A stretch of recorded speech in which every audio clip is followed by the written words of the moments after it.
Well, we're really indebted to Max coming on as a broker, stock exchange system inventor to break down what's happening. Because, I mean, I'm reading all this in the news, but it's all coded. They admitted some new derivatives. It's trillions and trillions between, well, it's a trillion plus. They then leverage out to 5 trillion. And they're saying, yes, Greece, it's your fault, 100 billion. And then most of that's derivatives that the government signed on to. Goldman Sachs puts their people in all the government positions. The IMF, the World Bank do it. Your calls are coming up in the next segment. We're going to have Max punch out here. We appreciate him spending time with us. And then I'll get into all this other news. And believe me, there's a lot of new breaking stuff here. But Max, giving you the floor in the last 4 minutes we've got here, where does it go from here? I mean, when tyrants get away with this much, and now they're stealing the military pension funds and publicly admitting it and setting up checkpoints and suddenly all these new fines and fees to even have banking and making you go to cashless, and Louisiana banning cash sales of any secondhand item. I mean, my God, we really live in a prison here, and they're just getting started. I mean, they've got armies of thugs in uniforms just going, we can't wait to gang rape everybody. I mean, what do we do? Well, a couple of points to follow up on what we've been talking about here. The president of the Bundesbank said today that these instruments that are being used to leverage this new European fund are similar in design to those that helped to cause the crisis, end quote, which is a remarkable admission. He's saying that the way we're solving this problem is by bringing in the exact same problems that create the problem to begin with. Now, to move on for a second, what this means kind of on a bigger picture. And if you increase the debt load in the Eurozone by 5 trillion euros, and of course that number will double and triple. Remember when TARP came in under Hank Paulson in the Congress, when he got them to sign off on 750 billion in TARP, that quickly became 15 trillion over the following 36 months. So this 1 trillion euro EFSF fund will become 10 to 15 trillion euros in the next 36 months as well. But the only way you can keep these debts floating is if you keep interest rates down towards zero. And this is a form of financial apartheid, or a financial Jim Crow laws. If you're a rich white person, you get, a rich person, let's say, you get interest rates available at 0%. You can borrow money at 0% or less than 0% if you use interest rate arbitrage and other techniques. But if you're anyone else in the society, your credit card is 16% or 20%. Your payday loans are annualizing at 300%. This is financial Jim Crow laws. Remember the Jim Crow laws from the Civil Rights era. No coloreds here, whites only. Well, this is the same thing on interest rates. If you're part of the system, you work at Goldman and JP Morgan, your cost of money is 0 or less. If you're outside of the system, you go to borrow money, it's 16% minimum, going higher. And of course, people will say, well, it's because the rich people never default on their loans, which of course is false, because if that were true, they wouldn't be requiring all these bailouts. They don't pay back their loans. That's why they're being bailed out in the multi-$100 trillion of bailout money. In fact, the people who are poor, like the people in India who borrow on micro-lending facilities, they have a 98% payback ratio. The poor people pay back their loans. The rich people don't pay back their loans. It's financial apartheid. It's a financial Jim Crow law. My gosh, hold on. I know I've got callers. I've got to hold you over. You're on fire. I want to give you a few minutes on this side to finish. Max, if you'll do it.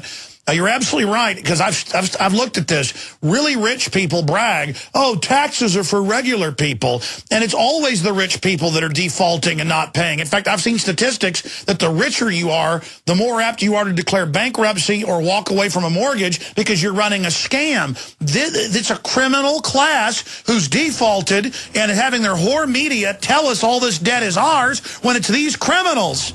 And they've literally got brainwashed, militarized police popping up everywhere. Cops won't respond to crime now. They're all just literally, give us the taxes. Just siege forces, drones, weapons, government massing for gang raping, total tyranny, running rampant. Keiser, I want you to finish up the point you're making. And then I promise I'm going to your calls first before I get to Napolitano knew about Fast and Furious in 09, breaking at Infowars.com. Everybody could feel it, but now it's going into higher gear. The acceleration of tyranny. All over the world, they're announcing government will just ban any video or website at once. No judge, no jury. You don't even know why. The website's taken. They're announcing again, like it's no big deal in the Associated Press, rogue website bill creates Chinese-style ban list. They're announcing citizens will be killed extrajudicially, no judge, no jury. The good news is support for the Second Amendment is down an all-time high. I'll get to that in a moment after I take calls. TSA sex toy victim says apologies not enough. TSA admits they put the note in there saying, basically that, well, I'm not going to repeat what they said. Also, Napolitano knew about Fast and Furious in 2009. Of course, they've all perjured themselves. Of course, the 8 federal law enforcement agencies are involved shipping cocaine in and guns out. They always have. They always will, as long as it's illegal. These are criminals. These are brazen mafia lords who do not care and are preparing to start taking over all the communications with the EAS takeover system next month. I mean, folks, do you understand? This isn't a game. I know this show used to sound radical to new listeners because we weren't that far down the rat hole yet. But I'd studied history. I studied this elite. These people want to wreck your life. They want to wreck the economy to take it over like a third world country. Now, finishing up with Max Keiser, because he was on a roll breaking down, crystallize where we're going. And am I right to say we've reached a jump point? And they're saying that the signal has been sent now, whereas countries were kind of worried about global devaluation of every currency. Zero Hedge and others are saying now, and we're seeing this today with the dollar plunging, other currencies plunging, that the signal has been given to Zimbabwe, Weimar Republic, absolutely go hog wild now. And I guess their answer will then be steal everything that's left in the hyperinflation because they have first use of the money that you were just talking about. Give everybody else 17 bare minimum, some people 60% interest. You said 300% annual on these little, these little payday loan sharking operations that used to be illegal. And then there'll just be riots, and that's in the IMF plan, to even use that to then clamp down even more. And this is just the new country, the new world, total third world slavery, with lots of control freaks with machine guns raping our wives. I mean, that's basically where we're going.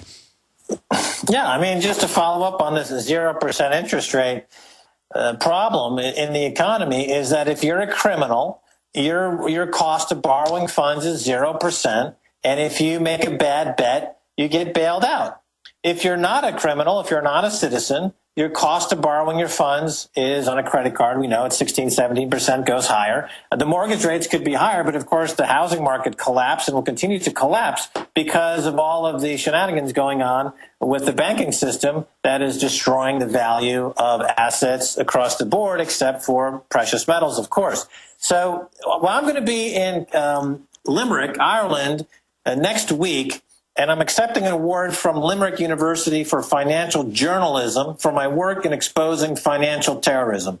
And I tell you, the first to know, that my speech will be on the subject of expanding and amending the Patriot Act to include financial terrorism acts and to include people like Lloyd Blankfein and Jamie Dimon in the Patriot Act as financial terrorists. That we need to expand the definition. If we're going to have a death penalty in America, like we do in Texas, we need to apply it equally amongst all categories of harsh criminals, from the guys in Texas who are caught stealing a hubcap to a financial terrorist on Wall Street. The law must be applied equally, and we start this by amending the Patriot Act to include financial terrorism along with other definitions of terrorism. This will be the subject of my speech to Limerick University next week when I pick up my award for financial journalism from that university for my work exposing financial terrorism. Financial terrorism is real, Alex. It's not a metaphor. It's not no, I know. This is their program. They admit it in what was it, 2002, all those IMF World Bank documents got leaked,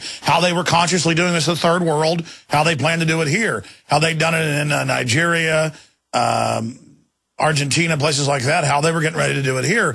But in closing, Max, this is financial terrorism. These are terrorists. And if you pull up the BBC from, I think it was like January of this year, it had the quote of the head of the Irish Central Bank. In fact, guys, you used to find that really easy. The last few times, I don't know if you haven't looked or you haven't found it, but just try.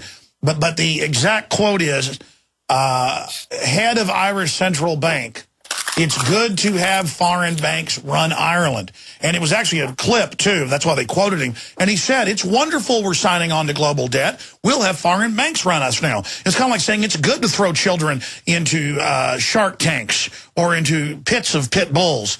It's good to put children in, live children in meat grinders and turn them into hamburger meat. It's good to shoot old ladies in the head. I mean, it's like this trance where they just throw out incredible stuff right in front of us and say, Greece, it's your fault. We're getting $5 trillion now. And Greece doesn't even owe anything. I mean, it's just the Svengali mind control bizarreness of it, Max. Like, when does it end? How far does it go? I mean, even as it destroys our world, consolidates power with the bankers, and even as cops lose their whole future, and the military, and even a lot of military I talk to are awake, they'll still follow orders to literally do whatever they're told, and they're going to use them domestically. I mean, we are entering into absolute hell. Look, there's a rule in economics, the law of diminishing returns. For 20 or 30 years, America's GDP would grow even though the level of debt was also growing until 2007, 2008, when that equation stopped. The debt keeps improving and keeps going up, but the GDP is stalled out. So American economy has reached the end game in terms of growth. So what's happening is that the elites are grabbing as much as they possibly can before the ultimate collapse. And it's like building armored compounds all over the world publicly. While telling cops we're kooks if we try to get ready. It's looting. It's the people living on Park Avenue, work on Wall Street. They are looting the system for everything they can because they know it's about to collapse. And they keep interest rates at 0% to enable them to loot more quicker. And everyone else is going to be left holding the bag. And as you said, it's all conscious because they started setting up the police grids, the takeover grids when they got rid of Glass-Steagall. They have a plan. This is premeditated on purpose, as they say, a post-industrial society. Well, the plan is not to reverse the problems. You say you could reverse this situation by raising interest rates and weeding out the speculators, as Paul Volcker did in the 70s and early 80s. That would cure the American economy of its speculator problem. But that's not going to happen because the speculators have their boy in place, Ben Bernanke, who's going to keep interest rates at 0%. How far will they go? I mean, just when everything's completely wrecked and they don't even care, and they're behind armored compounds. I mean, really, they just want to wreck everything. I mean, what are they going to do with their trillions of stolen stuff if it won't buy anything and the country's on fire? Well, they're what I call suicide bankers. They're no different than suicide bombers in Tel Aviv or somewhere else. They have an ideology that they believe in, the sanctity of making money at any cost. And they're willing to kill themselves and others to do it. And my story that I tell often about the broker who was in the building South Tower of 9/11, who stayed behind to trade options on airline puts instead of saving himself after the first tower went down. That's a typical suicide broker in America. That's the story of American finance right there. Stay behind trade options. That guy made $5 million, by the way. It's still in a bank account for Deutsche Bank, Alex Brown. I used to work at Alex Brown. It's never been collected. He made $5 million, but he died.